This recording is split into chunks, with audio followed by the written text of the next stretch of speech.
Finally Prabhas fans ఎప్పుడెప్పుడా అని ఎదురు చూస్తున్న కల్కి టైం వచ్చేసింది. నాగస్విన్ సృష్టించిన కాశీ, కాంప్లెక్స్, శంభాల ప్రపంచాలు ఎలా ఉంటాయనే ఆసక్తి అందరిలోనూ ఉంది. ఇప్పటికే రిలీజ్ అయిన ట్రైలర్స్ అంచనాలను భారీగా పెంచేశాయి.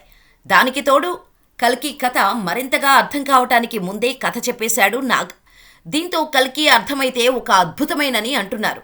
అసలు ఈ సినిమా అవుట్పుట్ చూస్తే టాలీవుడ్ సినిమా కాదు, హాలీవుడ్ పిక్చర్కు మించి ఉందనే టాక్ నడుస్తోంది. ఈ సినిమాను పాన్ వరల్డ్ రేంజ్లో భారీ ఎత్తున రిలీజ్ చేయబోతున్నారు. ఇప్పటికే అన్ని కార్యక్రమాలు పూర్తి చేసుకుంది కల్కి.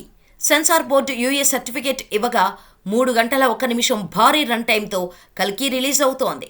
అడ్వాన్స్ బుకింగ్ స్టార్ట్ అవ్వగా టికెట్లు హాట్ కేకుల్లా అమ్ముడుపోతున్నాయి. మొత్తంగా కల్కి రిలీజ్కు సర్వం సిద్ధమైంది.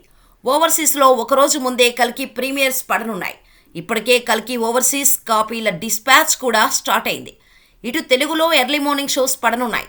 తెల్లవారుజామున 4 గంటలకే మొదటి షో పడనుంది. దీంతో మొదటి రోజు ఓపెనింగ్స్ భారీగా వచ్చే ఛాన్స్ ఉంది. బుకింగ్స్ ట్రెండ్ ప్రకారం ఈ సినిమా 200 కోట్ల వరకు ఓపెనింగ్స్ అందుకునే ఛాన్స్ ఉందని అంచనా వేస్తున్నారు. ఇక హిట్ టాక్ వస్తే ఎన్నో రికార్డ్స్ కల్కి సొంతమయ్యే ఛాన్స్ ఉంది. బాహుబలి తర్వాత ప్రభాస్ చేసిన 3 సినిమాలు ఫ్లాప్ అయ్యాయి. కానీ 100 కోట్లకు పైగా ఓపెనింగ్స్ రాబట్టాయి. ఇప్పుడు కల్కితో మరో 100 కోట్ల ఓపెనింగ్ అందుకోబోతున్నాడు ప్రభాస్. అలాగే 2024లో ఫస్ట్ డే 100 crores సినిమాగా కల్కి నిలవనుంది.